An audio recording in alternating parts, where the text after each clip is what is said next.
we're going to talk just a little bit of formal versus informal teams.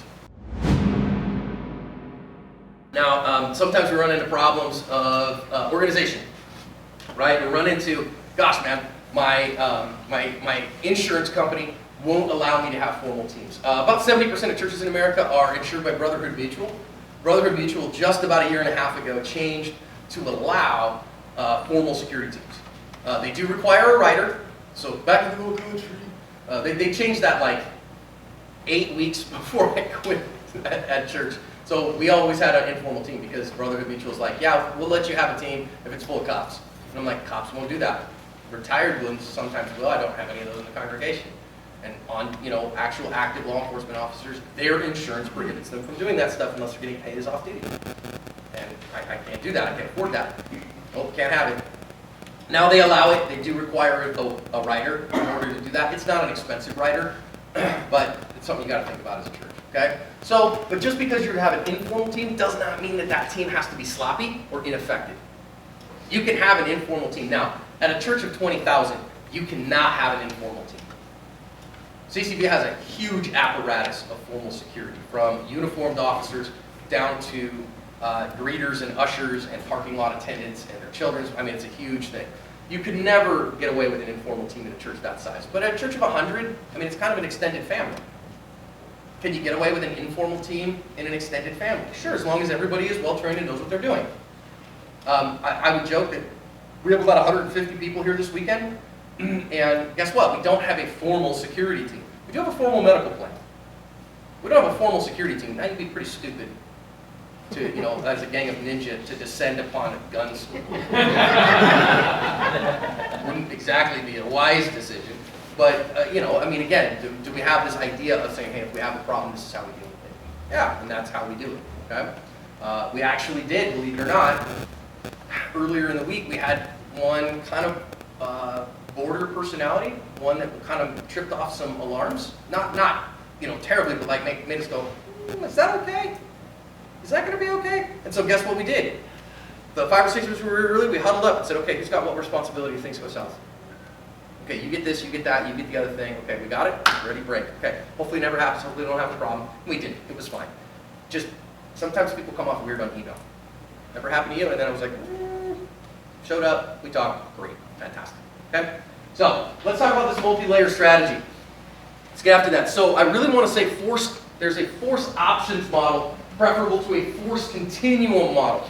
So when we talk about a force continuum, that isn't taught in any law enforcement academy in America anymore, and the reason for that is somehow cops, they get it in their head that and not even the cops sometimes, but the people who looked at cop use of forces, they would say, well, wait a minute, you have this continuum where you had to go up the ladder, and so if you didn't go up the ladder in order, you didn't do the right thing. Yes. Well, the reality is, if somebody's a deadly threat to me, for instance, the right thing isn't to go, sir, can we talk for a moment? The right answer is to draw a gun and shoot him. Okay? You have to defend your life in that moment if he's a deadly threat to you. So to have options available, and then to choose the right option for the problem in front of you is the way to do that. So then that requires what? Information. It requires good information. It requires you to be well trained. It requires you to think.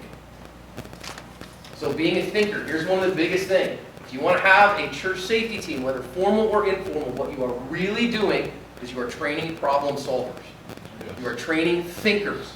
You are training people who you say, wait a minute, I am going to authorize you to help me solve these problems.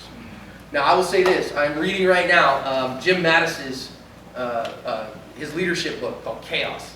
Anybody read Chaos? Just hit. It just came out, and I'm going through it on audio. One of my favorite bits on there, he says, listen, I wanted Marines around me, and I wanted to train Marines who had initiative and aggression.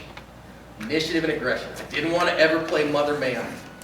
But if they understood the commander's intent, if they understood what I needed them to do and what my idea was and what we needed to get done, they were well-trained, well-equipped, ready to go, and they could solve the problems that they faced without asking me about it. And if your church safety team is well-trained, well-equipped, they know what they're doing, and they understand your intent, we need to have a hospitable environment where everybody is welcome, and we squash safety problems at their lowest level.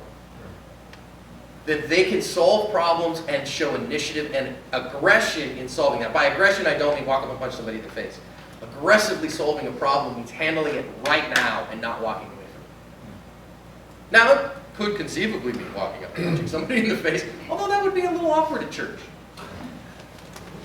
The only use of force, the only use of physical force I ever had at church was escorting a lady out who decided she wanted to prophesy at the pastor when I was going to church at 2500. I like the phrase squash the safety problem at its lowest level. Can you expound on that just a little bit? Yes, absolutely. So if I have somebody who is, for instance, if in all of life, I want to handle something with the least amount of force possible, right? So when we out here, we're working on handgun skills.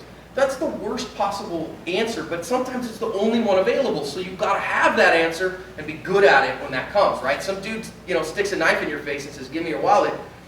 Talking him down is possible, but it's not a good answer in that moment, man. I need to have a ballistic answer, and I need to be good at that answer. But a better answer, handling it at the lowest level, is pulling into that gas station and seeing that guy hanging out in the corner and going, no, I'm just going to keep going. I didn't need a monster that bad. Do you see how I squashed the problem at its lowest possible level? If I have, I can give you some for instances of this. I had, as a pastor, I have a couple sitting in my office, and they're having some significant marital problems, and he's pissed. He's just angry, right? And we're talking through stuff, and a lot of times as a pastor and doing pastoral marital counseling, the first couple sessions is just letting emotions vent, just letting things out. And then you got to kind of push through that into actual proactive help, right? And then pass them on to professionals who can't help immediately. Anyways, and I could see her unloading all this hurt, and I could just see his eyes just get icier, and I just saw murder in his eyes. And I was like, you know what? I better do something about this right now, or I'm about to get in a fight for my life with this guy. And I just looked at him, I said, we'll call him Bill. So it wasn't his real name. I said, Bill, hey, Bill, are you okay? Bill, are you doing okay right now? And he's like, kind of snaps out, what? I'm just telling you, you look like you're about to kill me. You okay, man? Well, I mean, God, all that stuff pisses me off. Oh, yeah, okay, that makes sense to me. Tell me what's going on inside you. And that let him talk and kind of scratch it out before he got to the place where he just jumped up and punched me in the face, right? Which would have been bad because I don't like getting punched in the face. Okay, and then we would have had to fight. And since I always carry a gun, now it's a fight with a gun involved. Okay, and I don't want any of that. I don't want any, none of that one bit, right? Solving problems at the lowest level. This isn't necessarily church related. I was out to a show with my martial arts teacher. His name is Lawrence Robinson. Lawrence is the kindest man you'll ever meet in your life. He also happens to have a 7th degree black belt in Kempo. And I would only fight him if he was asleep and I got a baseball bat. Okay? I had my 2nd degree under Lawrence, and so we're going to an event together. It was like a dinner and a show kind of thing, and they were all lined up outside. And we thought we had the end of the line, and so we stepped into the middle of that line, and we actually were in the middle of that line, and it looped around another way that we didn't see.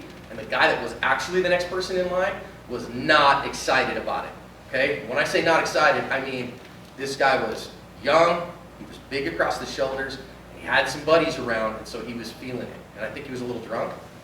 And he freaking pokes Lawrence in the back real hard. He goes, hey man, what are you doing? And he's like, oh, hey man, I'm sorry, did we cut in the line? He goes, I ought to whip your ass.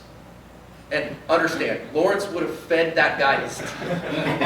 Okay? And I'm not even joking. Lawrence is a top-ranked full-contact kickboxer in the Southwest for in the middleweights. And Lawrence was like, oh, well, I mean, okay, I haven't had my ass kicked in a long time. Great, I'd love to. I'd love for it to be you.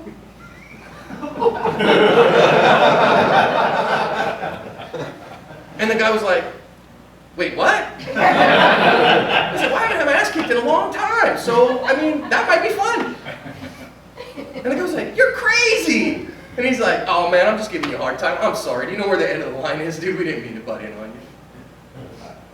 Now, he solved that problem at the low level, right? At the humor level. Rather than, I mean, that dude did not know how close he came to just having a really bad night. Because Lawrence had gone, come on, bud, it's on right now. And it would have been on, and that poor boy probably would not have done well. And then all his buddies would have jumped in, and then it would have been bad, right? So anyways, solving it at that lowest level. So in a church environment, that might mean if I know that a problem could be brewing, say I know that my friends Bill and Emily are having some marital strife, and that's led to Bill sleeping on the couch in somebody else's house, that might mean me calling him on Saturday night. Saying, hey Bill, how we doing, man? Oh, it sucks and all this and that and the other thing. Okay, man, I'm with you. I got you. Do me a favor. Let's keep it peaceful tomorrow morning. Let's just be kind to each other tomorrow morning. So then that way, I'm happy to help you guys during the week, but let's agree to peace at church on Sunday morning, okay? Well, I don't know if I can do that. Okay, then why don't you just take Sunday off, man? So I'm solving it at this tiny level, so I don't have to solve it in the midst. Does that answer your question? Yep. Awesome.